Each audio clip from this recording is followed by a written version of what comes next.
If you know what anime is, chances are you're gonna spend a lot of time in prison in the near future, or at least get banned from driving through school zones. This is accomplished in two ways. Either you develop a new theory on lowering the age of consent, like, significantly, or a new theory on how to use the Wendy's drive-thru at 183 miles per hour killing 2 people. If you chose the latter, then you may want to consider watching Initial D.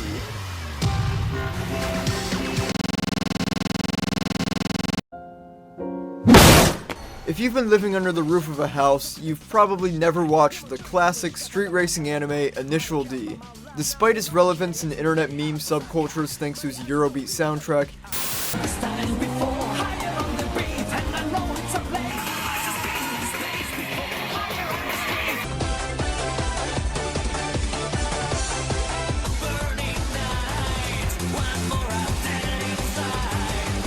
it remains astonishingly niche. I recently took a survey at my local Ross Dress for Less about whether or not people had actually seen Initial D, and 100% of people told me to get fucked. That sample included the elderly, children, single mothers, the Chinese, Pizza Hut assistant managers. Initial D just somehow, despite everything that it has going for it, remains this underdog, mysterious franchise that people know of but don't watch. Whatever your reason for not watching Initial D yet, I'm here to tell you that you're wrong and stupid, and no matter what your wife said to you as she succumbed to the fatal car accident, she didn't love you, and it was your fault. But what is Initial D anyway? Well, it's a bit of...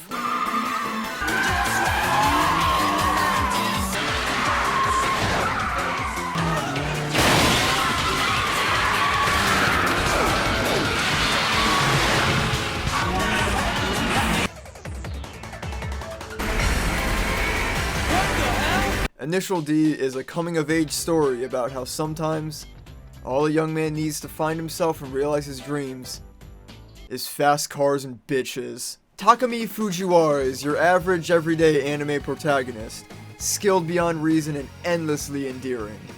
They want him to be relatable to viewers, so he's incredibly stupid and doesn't understand social situations. The goal is for viewers to point at the screen and say, "Oh wow, that's me!" Except you can't do this.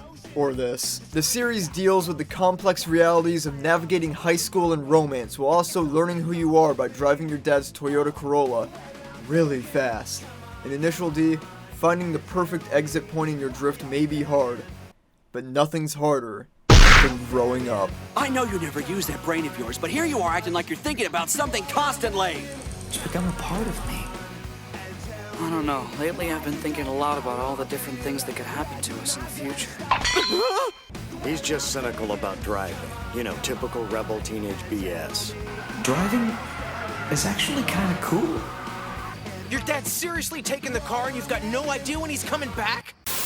Well, nothing except maybe duct taping your hand to your fucking steering wheel and breaking your arm when you screw up your attempted murder. It's a love letter to the street racing world of late 90s Japan, taking a shonen type approach to depicting the intense and exciting high-speed races from the time, and especially the drifting. So much drifting. So much fucking awesome drifting, set to stupid loud Eurobeat. It's so cool! Let's talk about the bread and butter of this series, the races. They are fantastic. The mountains of Japan. These are where we'll be spending the bulk of our time in Initial D. And you'll be spending it with, oh god, low budget 90s CGI! I could have sworn I was watching Initial D, not Hamoud Habidi. So, here's the thing.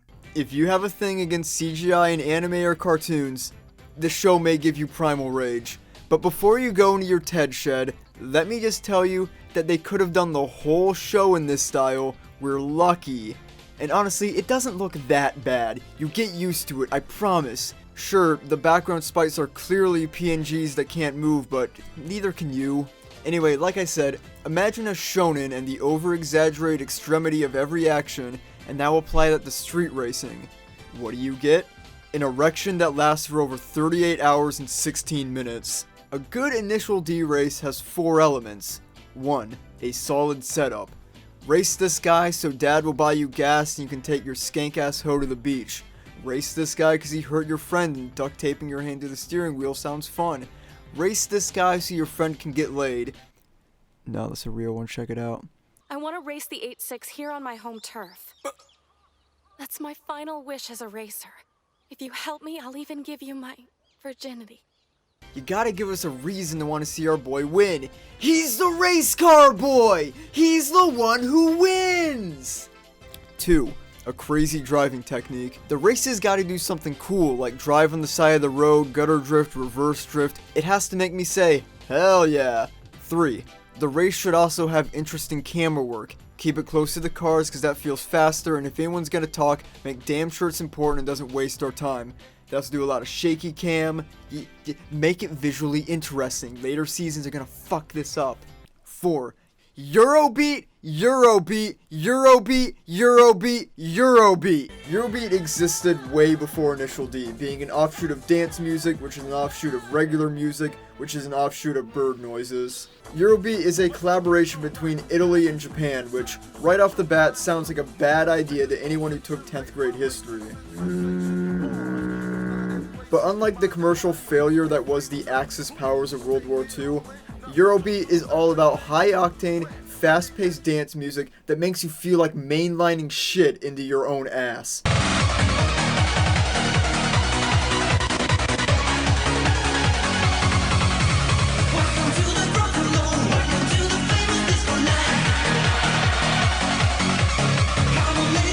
Why? Who cares? The point is that this music makes you feel unstoppable. A perfect fusion of European electronic dance with raging metal guitars and bizarre lyrics about indiscernible bullshit. The point is, Eurobeat was a relatively niche genre to anyone who didn't dress like the Deckers from Saints Row III in 1990s Japan. But thanks to a stroke of genius, the crew realized that this pumping, insane music made this into this.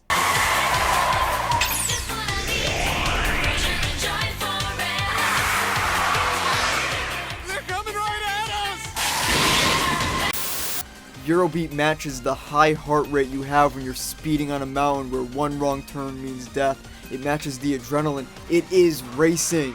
You know Disney commissioned an official Eurobeat remix of that sad song, When She Loved Me, from the Toy Story 2 soundtrack? She was my whole world.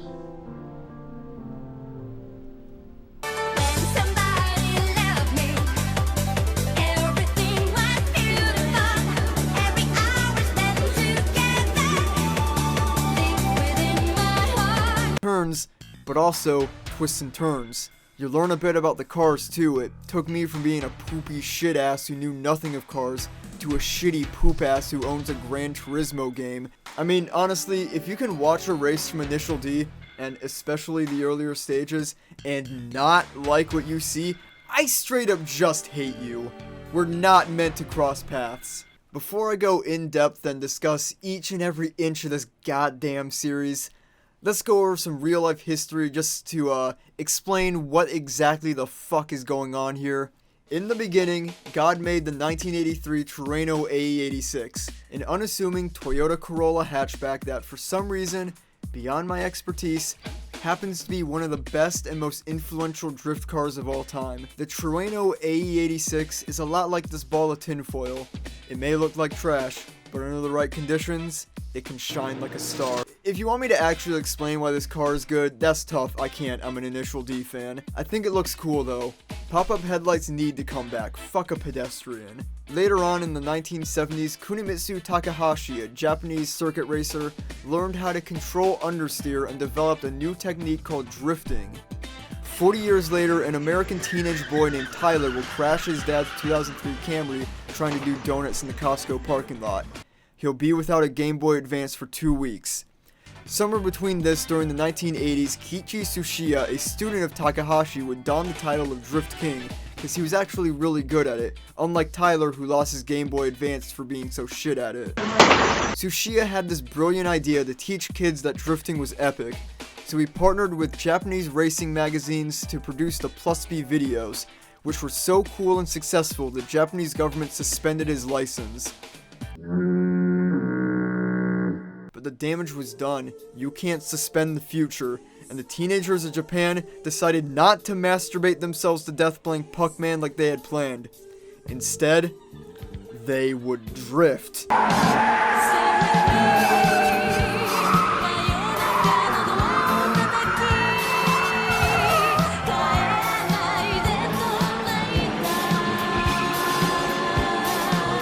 You ever get just kind of sad thinking about how it's too late? You'll never be part of the golden age of drifting. Meanwhile, in the 1980s, a young up-and-comer named Shigeru Miyamoto would conceptualize a future gaming console based on drifting. Turns out people wouldn't like it very much. Back in 1983, a young up-and-comer named Shigino Shiuchi had been writing a manga series called Bari Bari Legend, which featured street racing with motorcycles. But that's not important, and neither is any of the other shit he wrote, because in 1996 he said, "Fuck me in my ass, bro. I gotta make Initial D now." So he called up Kiichi Tsuchiya and said, "It's time to make Initial D. Please tell me how cars work." And the two would write Initial D together. So now that we have the complex lore out of the way, I wanted to take a deep look at each stage of Initial D, discuss what I liked, what I didn't, have a good old long-ass time cracking jokes with my boys about this dumbass street racing show that changed my life. Initial D! Initial D is broken up into stages, much like the process for grieving after the loss of a loved one, or Super Mario. And just like the stages of grief, Initial D's first stage is also about denial. You see, our boy Takumi may be able to drive like, but he ain't a street racer, alright? Look, I don't drive like that because I like to. I drive like that because that's what I have to do to help out at home. Takumi is much more of a kind of guy. He spends his day working at the gas station and only this hot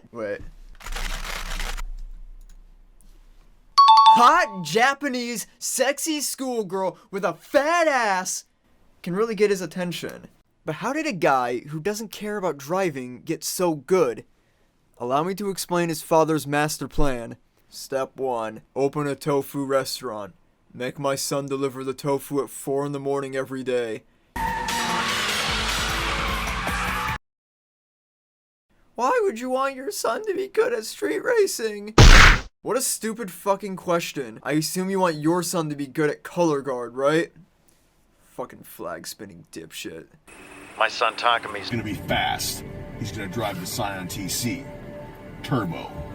See, Takumi was just like you and me once. He loved, he lost, he had fears instead of being this vengeful Shiba of the road he would someday become. But all that changed when he crossed Keisuke Takahashi and changed the game forever. His quiet life is turned upside down by challenges from this strange and new world of underground street racing. He starts hitting the drug known as sick-ass drifts and he's addicted for life. And I mean, that's basically the whole plot. Takumi realizes he likes driving and goes on awesome street races as he comes to terms with what his life is now. It seeks to answer the big questions like, am I faster than this guy? What if there's an even more inside line called the grass next to the inside line? Can a street racer and some bitch really fall in love? This show is like eating a peanut butter jelly sandwich. It's simple, but it can still go toe to toe with the best of them. Initial D first stage is a very special moment in a young man's life. It's like putting on an old baseball glove or asking your 7th grade crush out on a date to see the newest Dwayne Johnson movie Snitch. And I've seen that entire movie. 1 hour and 52 minutes of my life were spent in that film and I forgot 100% of it. But I'll never forget Initial D first stage. Initial D first stage is one of those lightning in a bottle moments in history. It's so cozy and relaxing while also being... The animation has that signature 90s anime look with big expressive eyes, cartoony expressions, city pop background music. It creates this inviting and familiar atmosphere that feels like you're hanging out with the guys, force-feeding your best friend gasoline so he becomes Megatron. I think the characters are really what make first stage so enjoyable. They feel like real people who could actually exist. The interactions feel like a couple of real-ass dudes who work at a gas station and talk shit about each other in cars. Itsuki, Takumi's best friend. He's a fat bitch with a heart of shit and he provides much of the comic relief to the show. He claims to be a car enthusiast but did not know the obvious difference between an 8.6 Terreno and an 8.5 which is of course... pop-up headlights, I guess. But he wears this outfit, and that outfit goes hard as hell, so I like him. You can't hate the little guy. Itsuki also serves as a way to bully the audience, as Itsuki just kind of sits on the sideline of every race screwing about how cool Takumi is and how the 8-6 is so cool and it's impossible for them to lose. You're supposed to be uncomfortable during these scenes, so you remember it when you too go off to accidentally buy an 8-5 because you thought it was an 8-6 and want to be Takumi. Also, if anyone is selling an 8-5 in South Dakota, please let me know. Kenji. Why are you always at the gas station? You don't work here! Ikitani is one of the most tragic characters in anime history. Imagine Yamcha, but he was never cool. Ikitani is the leader of the Akina Speedstars racing team and works at the gas station with Takumi and Itsuki. Ikitani isn't particularly good at racing, nor is he that great of a mechanic or smart. He likes cars, and while he is definitely a better driver than I am, his skills are basically non-existent when contrasted to nearly anyone else in the series. There's a weird arc where he finds out this girl he went on a date with is actually the fastest street racer in her town, and he gets inexplicably pissed at her, but then she offers to fuck him if Takumi gives her a good race. Takumi, get in the 8-6, or Kenji will have to do it again. After he fucks up having sex with her because he's the dumbest boy there ever was, him and Itsuki become the lonely drivers. You and me, we're the lonely drivers, my man! Ikitani is a passionate guy. Not passionate enough to train and get better, but passionate enough to crash his car and then beg Takumi's dad to race the Red Suns.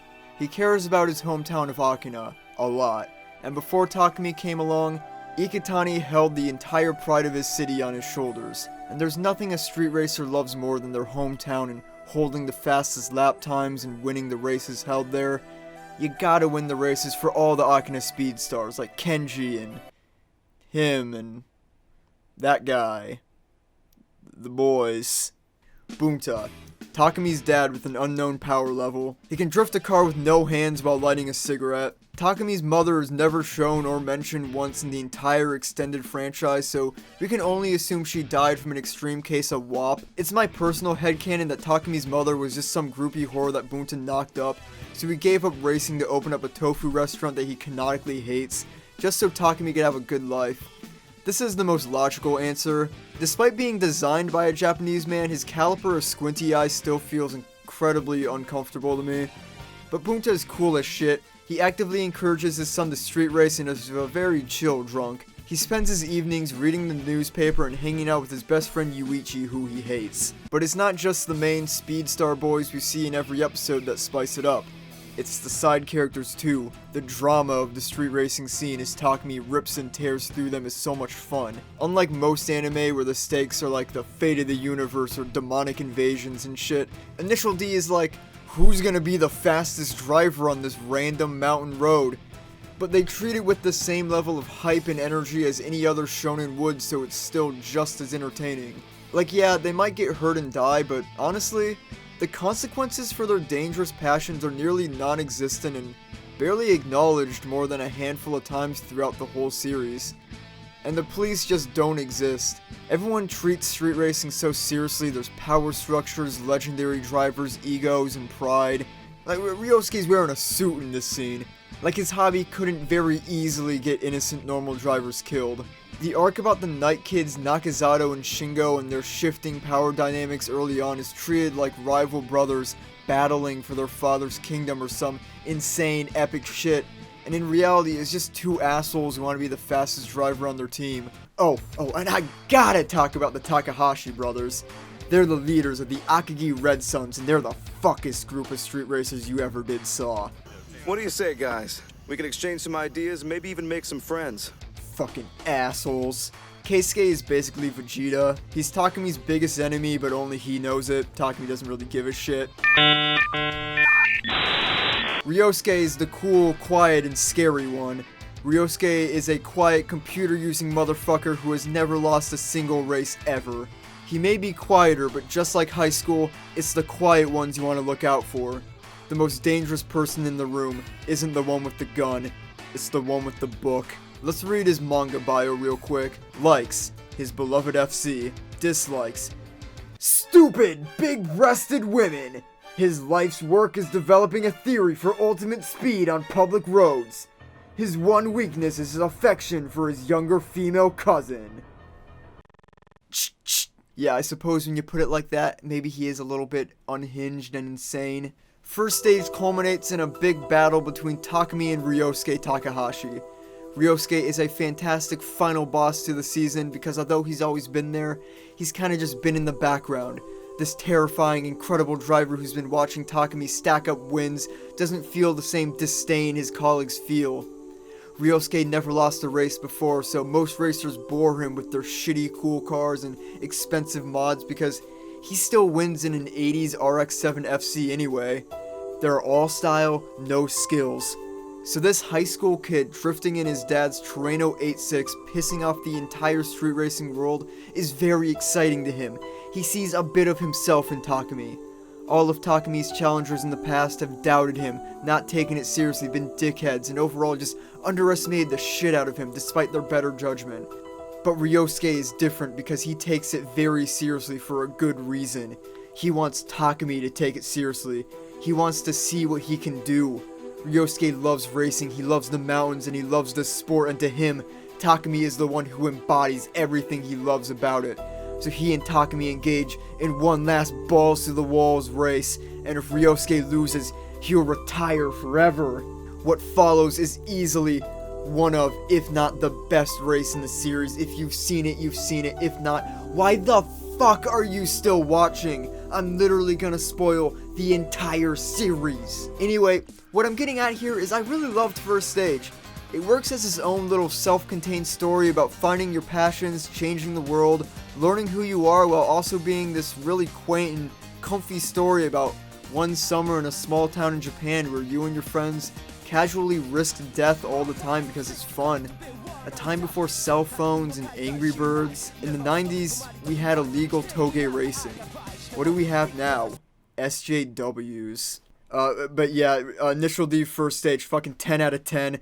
Right up there, fucking Yu Yu Hakusho, goddamn, fucking...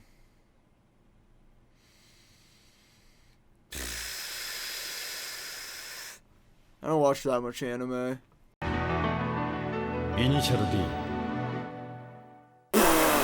This looks like the fucking Nut Shack. Stage 2 decided to animate with computers, and boy does it make me wish Y2K actually happened and they had to animate this the traditional way that costs more and takes longer. That doesn't even make sense. Second stage is undoubtedly the second part of Initial D. There's nowhere else it fits on the timeline. Taking place pretty much immediately after the events of the first stage, the second stage sees Takumi enter his rage phase. Everything is looking up for Takumi at the beginning. He's got a good old-fashioned Japanese girlfriend who totally doesn't have a secret sugar daddy. He's an undefeated racer, his engine works, and he survived the art style change relatively well. But then she actually does have a sugar daddy, and he gets defeated because his engine explodes! But like I was telling you earlier, man, I never considered this thing a real race. Oh, never mind, he didn't get defeated. This season is all about how sometimes... Fuck, man. Sometimes your car explodes. Sometimes your dad puts a Group A 20-valve cylinder top 4A-GE engine in your car as a prank, and you can't figure out how to drive it because he doesn't install a proper tachometer as a prank. This season is like boom, and then oomph, and then ow, and then yikes, and then fuck, dude. Second stage sees more intense and wild races, this time pushing Takumi mentally and making him question how good he really is and whether or not his 8.6 can handle the challenges. Second stage sees the Gunma Prefecture face off against the threatening Emperors with their 4-wheel drive Mitsubishi Lancer Evos and advanced driving techniques ravaging every team in their path until only Takumi and Ryosuke stand between the Emperors and total domination, painting a beautiful final stand seeing enemy teams who feuded in the past put aside their differences to show these out-of-town rich kids that good driving can't be bought. Well, sort of. It sort of does that. For the first 4 episodes before Takumi beats them fairly easily, and then they just race Ryosuke because they want to. Second stage really builds the Emperors up as these threatening, imposing figures, only to kind of squander their potential immediately. Defending the pride of your hometown has been a theme since the beginning of the series, starting with the Speed Stars versus the Red Suns. With that in mind, imagine if the Emperors were the antagonists the whole season, slowly working their way through racers as Takumi begins to struggle with the 8.6 as his opponents get newer cars. He can still blow up his engine in a rage after finding out that Natsuki was a hoe, but this time, because he hasn't raced the Emperors yet, the tension is tuned all the way up as the big final stand race that decides if the Emperors have conquered the prefecture hasn't happened yet. Build it up to a climactic showdown between Takumi and Ryosuke versus the two best drivers in the Emperors. Make this stage about community. Instead, the Emperors basically stop being a threat by episode 8. It's not bad, it's just the Emperors are such a cool idea and nothing is really done with them. The next 5 episodes are just about Takumi learning his engine, Itsuki trying to fuck this girl, he doesn't, and Takumi racing her brother Wataru, who also drives an 8.6. It's not bad though, there's still a lot to appreciate here. Second stage is a very human and brutal story about how rage, pride, and passion can create a deadly and destructive world for ourselves, but it can also drive us to achieve our dreams. Spite is a powerful weapon to conquer the depressive spiral that comes in the wake of defeat, but if you can't control that energy, it will control you. Natsuki gets a job at a restaurant called Fast Hamburger. Second stage is a shorter offering, coming in at only 13 episodes, so not too much happens. I'm not here to recap every episode, but the point is the races are still top notch, the Eurobeat is still here and still great. The plot has plenty of twists and turns, of which I have spoiled all of them. In the end, Takumi learns an important lesson. Put a race car engine in the 8.6, it'll be fucking hilarious. Initial D. Oh, never mind, I have to talk about the Mako and Sayuki OVA first. Initial D! They exist. In episode 1, Mako races against the Emperors. I don't remember if she wins. In episode 2, she goes on a date with some guy who wants her to quit street racing. She doesn't.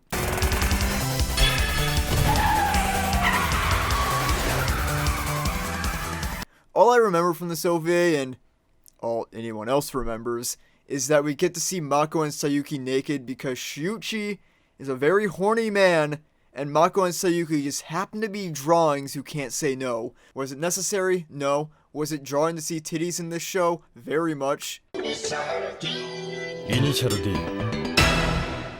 Initial D third stage is a Christmas movie.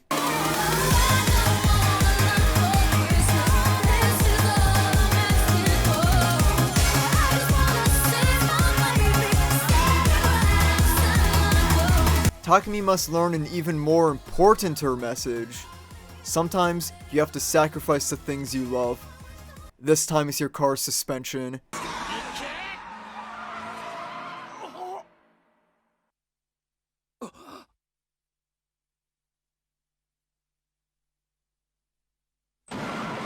Third stage is a movie rather than a season. Why'd they do this? I don't know, I wasn't there, I was an infant. But because it's a movie, the animation went from really good looking Newgrounds animation to goddamn Studio Ghibli, crisp, smooth as hell.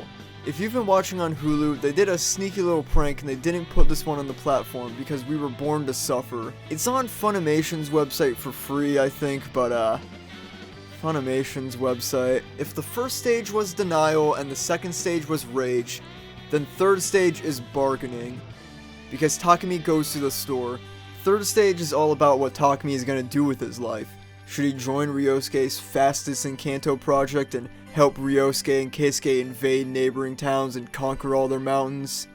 Wait, wasn't that the Emperor's goal? Don't we hate them? Wait, wasn't that also the Red Sun's goal? Don't we hate them? Or should Takumi get back together with his stupid girlfriend Natsuki? I don't know. Anyway, this movie rocks. It's got 3 races in it, a rematch with the leader of the Emperors. I don't remember his name. If I had to call this one, I'd say it's a tie. No, you won, goddammit! A race against the son of Bunta's arch nemesis.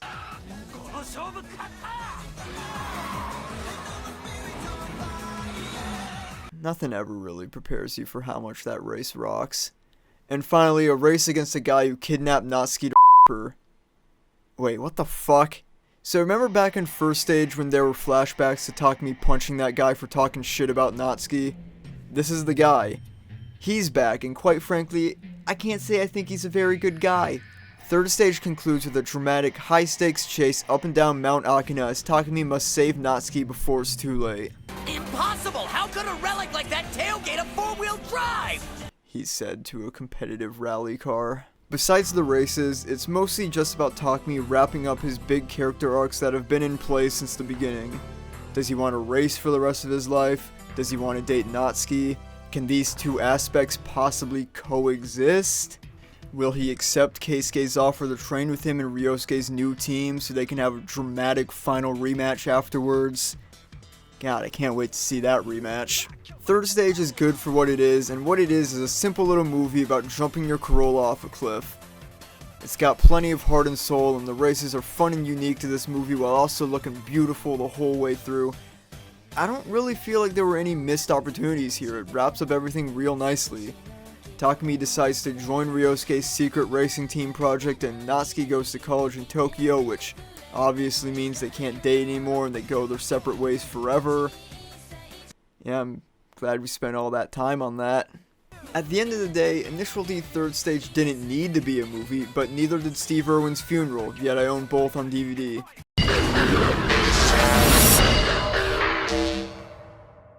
Just kidding. Initial D. I've never watched these. But that's because they're just reanimations of earlier races in the newer CGI, and also a never-before-seen race with Keisuke and some guy. I don't care, whatever, fuck it. Does this make me a fraud? Fourth stage is where everything gets fucked. The Initial D timeline gets fucked, the character motivations get fucked, the themes of defending one's home turf gets fucked, the side characters get fucked, Itsuki gets fucked. Nah, just kidding. Maybe in fifth stage, though.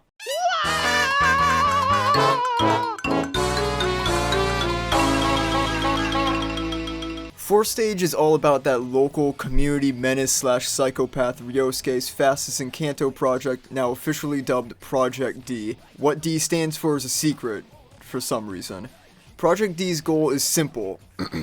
Invade and conquer every mountain in the Kanto region, destroying each team along the way without being defeated even one time. Little did Shushi know this would take 12 years to make. Just like Boyhood. There's a few problems I have with Project D. I thought invading teams were bad. Pretty much since the first episode, we've been taught that invading teams trying to swoop in and disrespect the locals were assholes who are bad.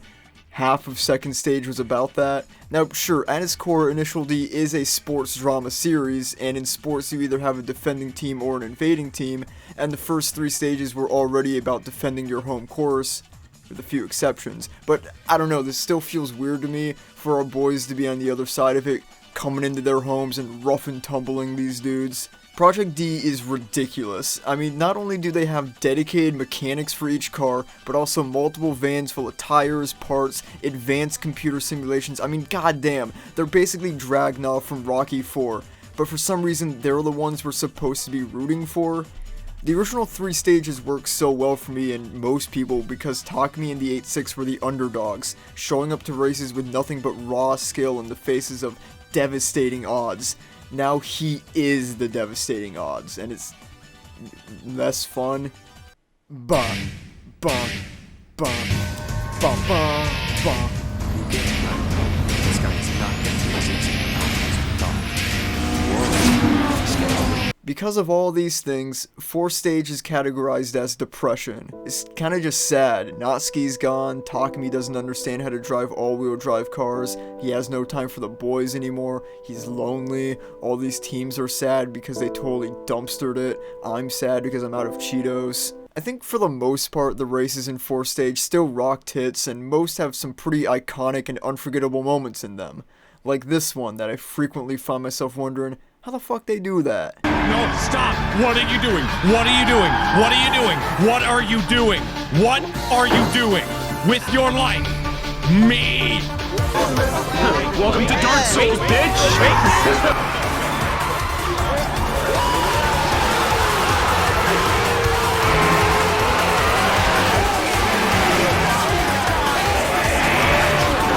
and this one. This is crap. That 8.6 can do it, then I can do it too.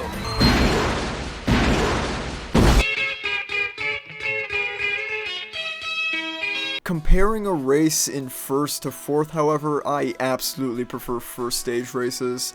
This one corner in the Uzi Pass race is more exciting than probably anything from third stage onward. See, the way this show portrays the races subtly starts to change over time to be simpler and less exciting, and really it all comes down to the music, pacing, and editing in the races. These things used to go apeshit. Characters would talk over the Eurobeat, people's faces would cut in like a comic book, the drivers would be super emotive and expressive. It was pretty much edited like a music video, really. And now it's sort of like that, but it's more toned down for the most part. Races in fourth stage are mostly chill and tame until the end, and then they go apeshit and it's cool. I mean, look, it's not all boring. Obviously, they try to keep their best up, but I don't know, I can't explain it. It just feels off. It feels wrong. If nothing else, the biggest detriment to the races in fourth stage overall is just that Takami's story ended in third stage. The whole point of the series has been to push him to the point where he can finally admit to himself and others that he wanted to race for the rest of his life, and each race contributed to that revelation. Now that he's past that point, he has like one inner conflict to deal with. Should I stop driving the 8.6 for a more powerful car? Nah. Keisuke becomes a main character this season, and we learn a lot about his backstory and who he really is. And who he really is goddamn hysterical. In first stage, we watched Ikitani blow his chances with a really cool and beautiful street racing girl who would have been perfect for him. It was very frustrating. Then in the second stage, we watched Takami leave Natsuki because of her destitute lifestyle, and it's very frustrating because Sayuki totally would have fucked him, and god damn! Oh, and Itsuki, of course, several times. So when this cool street racer girl Kyoko with her black RX-7 FD single turbo engine shows up to race Keisuke and develops a very obvious crush on him, we're already battle-hardened soldiers ready for the typical initial D romance side plot beats. Great chemistry followed by them not dating for no reason. But Keisuke and Kyoko are unlike anything I've ever seen in the story before. Keisuke is a sociopath. In one scene, he'll give her a nice, warm, classic Keisuke smile, and in the next, he'll call her a shitbag. I'm sorry to hear you try to beat me in a car that isn't maintained. That's just sloppy. And there's not one exciting thing about battling a driver who doesn't give a crap about their own car.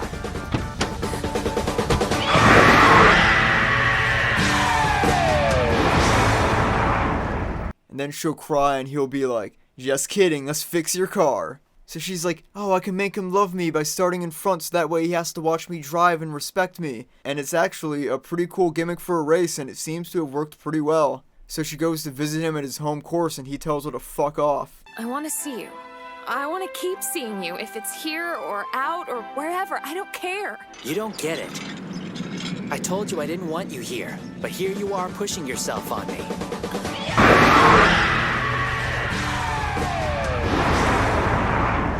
Okay, so he doesn't like her, whatever. Guess she's just gonna drive around and oh fuck, it's his car, better go touch it.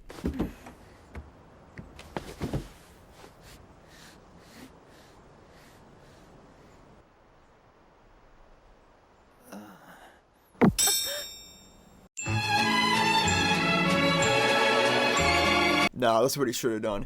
Instead, they go get lunch and sleep in her car. I guess they're friends now. She loans her car out to him after his is destroyed by a Mario Kart oil slick, and they spend an entire day together seeing beautiful vistas, going to fancy restaurants, learning about each other's lives, and Keisuke even tells her that he has no interest in dating her because driving is more important to him. Wait, what? But I just can't date anyone right now. Please, don't come see me anymore.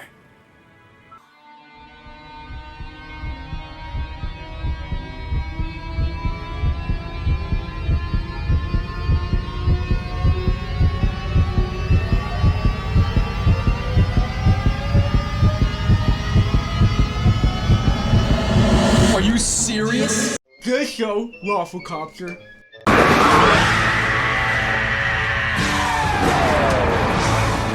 Bro, you still have to drive her home. She lives in a different town. You took her here. That's probably like a half-hour drive. Why did you do all this? Let alone, why did you do all this here? Kyoko is heartbroken, obviously, but she has just one request. Drive as hard as you can. Go all out.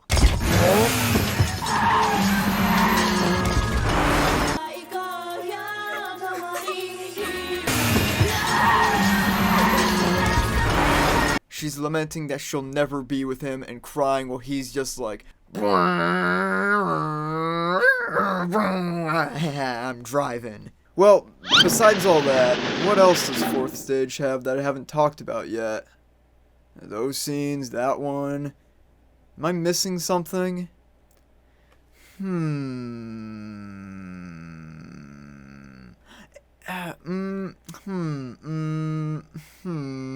are you? Forever. Are you kidding me? That scene is Initial D's version of when Goku goes Super Saiyan for the first time. Although, it rocked less when Takumi only won because an animal ran in front of the other guy and scared him. Which is also kind of like that episode where Takumi only wins because the guy threw up. I think these bullshit Deus Ex Machina wins signal a pretty big problem that the rest of Initial D is going to suffer from. Takumi can't lose. Second stage touched on this very briefly. Bunta openly wanted Takumi to lose so the taste of defeat will humble him. And while it sort of happens, it doesn't really. Takumi, and by aligning himself with Takumi, now Keisuke, become a bit boring to watch. Before, when they were independent racers, more or less anything could happen. No race was ever decided before it started. But now that the entire conceit of the series is centered around this massive goal of conquering every mountain in the Kanto region, it becomes pretty obvious that they are going to do that. It's too big to fail. I don't envy the position that Shigino had put himself into. You can't leave Project D and do something more interesting, at least not for a long time, because most people really liked Project D. What helped early races feel more intense was that we had time to know the opponents to at least a certain degree. They had conflicts and relationships with the main characters personally that met during the races. But here it's just, we're racing because that's what we're going to do. The 8-6 became a pop cultural icon thanks to Initial D, so making Takumi switch to a more powerful car is out of the question and is also kinda antithetical to the whole point of the show, driver not car. But once he adapted a sliding timeline to allow more modern cars and technology instead of staying in 1996 the whole time, he only makes the 8-6 win streak more and more ridiculous. I'll say this though. 4th stage is still pretty good. It's just got a lot of warning lights for the rest of the series, and for some reason, I talked about them now instead of where it's actually relevant. Which brings me to... In Initial D 5th stage, they, drive the cars and race. What the fuck happens in 5th stage? 5th stage is weird because I've watched it almost 3 times in under a year and I really couldn't tell you what happens besides like 2 things. Takumi gets a new girlfriend who plays golf and lives 30 minutes from Tokyo, aka too far to keep dating Natsuki, and Ryosuke has a genuine deathmatch with a guy named the Grim Reaper to send one of their souls to be with Kaori, a girl who killed herself in college that they were both in love with. Things got weird. They even learned the vanishing technique from Dragon Ball. The show became Initial Z. Anyway, the cool thing about 5th and final stage is this. Funimation doesn't have them because they were never dubbed, and they were never dubbed because they were never popular, because they were never released, because they were never popular, because nothing fucking happens in 5th and final stage. Makes Keisuke's excuse for not dating Kyoko even funnier. They had like 2 weeks to being done. The main arc happening here is Team Sidewinder and their Kanagawa's 4 lines of defense strategy, which is basically send out whoever, fuck it. Okay, fine, I'll talk about Ryosuke's deathmatch. It's really dark and the build up to it is really sick. For the first time since Shingo, we have high stakes in a race. And it's pretty rare that this series really addresses the dangers of street racing at all. The Kaori deathmatch arc is cool, although the happy ending where nobody dies is kinda anticlimactic, but it's also totally understandable for a show about fast cars and techno music. That being said though, the entirety of this arc is already about a girl killing herself because her abusive father put her in an abusive arranged marriage, so why not just let this dude's GTR explode and send him off the cliff in a cleansing fire? 5th stage begins setting up a new younger racer, Shinji Ikari. Shinji Inui. Shinji is Sidewinder's final weapon against Project D, a young kid who doesn't give a fuck about cars or street racing. Wait. Oh, fuck, that might work. We don't see too much of him, except for this 8-6 with wings scene, which I fucking love, and a bit of him reluctantly going to a race in the last few episodes. Oh shit. I think really though, the important thing to keep in mind about 5th stage is that I forgot to talk about Extra Stage 2. Extra Stage 2 is again about Mako. We don't see her or Sayuki's tits in this one, so it's pretty pointless, which is really saying something.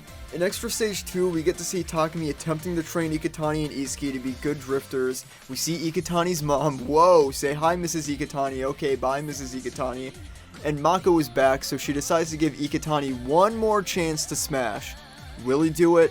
Fuck no, what show did you think this was? Porn? Fuck out of here. He can't. It won't happen. Yeah, so all in all, I really just don't like 5th stage. It's very slow paced, it goes on forever, yet nothing happens. The races are just a slog. The people on the sidelines went from screaming in excitement about like the high energy battles going on to like sitting down and talking like Greek philosophers about tire management. Whoa! He has jumped his car off the cliff! Like that shit's gone. Every race is just a cat and mouse style chase. It always ends with them spinning out. Stage sucks, let's finish this. Shinji, get in the 8-6, or Kenji will have to do it again. In the final, epic conclusion to this nearly 2-decade-long franchise, Takumi Fujiwara, the unsuspecting tofu delivery boy who changed everything, will have to battle an all-around shittier version of himself for way too long. Final Stage is just 4 episodes chronicling the final race of Project D. Takumi has battled professional circuit drivers, street legends, insane people, abductionists, this avalanche, a light photon. So after the writers hammer in that he's just like young Takumi, the 2 racers start racing. Final Stage reminds me of Takumi vs. Ryosuke from the end of the 1st stage. You got a new hotshot racer in an 8-6 going up against an undefeated legend. They definitely wanted you to see the connection, and that just makes Shinji's defeat feel more sad than anything else. It makes you think, what if Takumi had lost too? How much of a teacher and encouraging figure Ryosuke was to Takumi, it feels odd for Takumi to be in the same position and not be defeated, or at least take Shinji under his wing. Like from a narrative standpoint, but whatever, there are bigger problems with Final Stage. But the next episode is all about people talking about it. Like, you need one person to say these last few hairpin corners. Takumi goes for the final blind attack. Fuck your dreams, kid, retire, the legend is bullshit. And with that, Initial D ends. Project D was successful, Keisuke and Mako go pro, maybe Takumi too, Kenji dies, and nothing was forgotten about at all. Yes,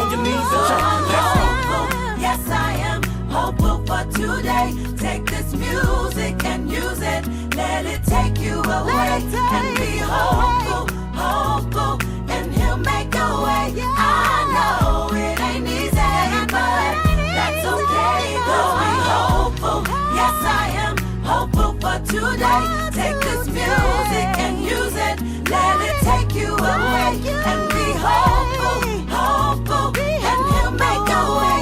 I know it ain't easy, but that's... So is that it? Video over? Fuck no, there's still a sequel series, the 3 Legend movies, the live action movie, all the video games, the audio only dramas, the train racing doujin, the shoes, the Hot Wheels, eBay motors, RC cars, Battle Stage 2 and 3, god damn it. You know damn well I haven't watched these. Right after Final Stage ended, like the same year, a new line of Initial D animated movies came out titled the Initial D New Legend Films. Think Evangelion rebuilds but less insane. They only cover the 1st stage and are just the same thing but with a faster pace and no Eurobeat and no city pop and less emphasis on side characters and a faster pace, so I guess they're overall worse. The animation is absolutely beautiful, and the rock music soundtrack that replaced the Eurobeat, it works.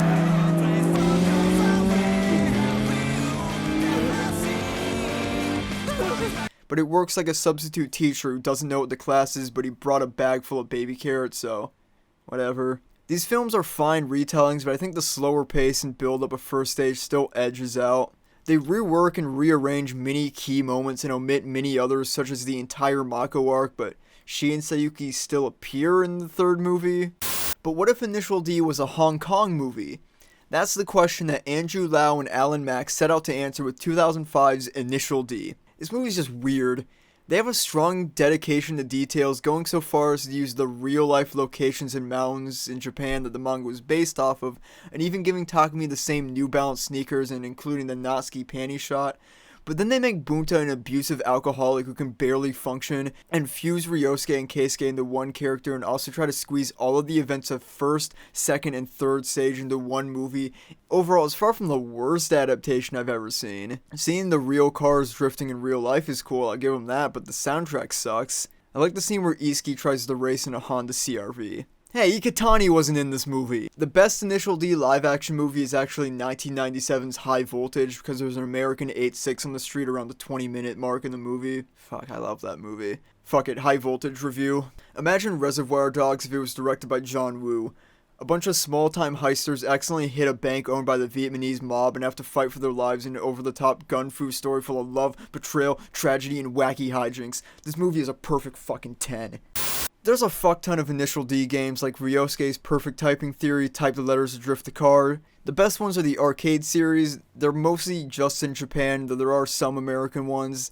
These games look fun as shit. Just watching championships on Sega Japan's channel is exhilarating. I wish these would get a home console release that didn't involve emulation, because I'm stupid.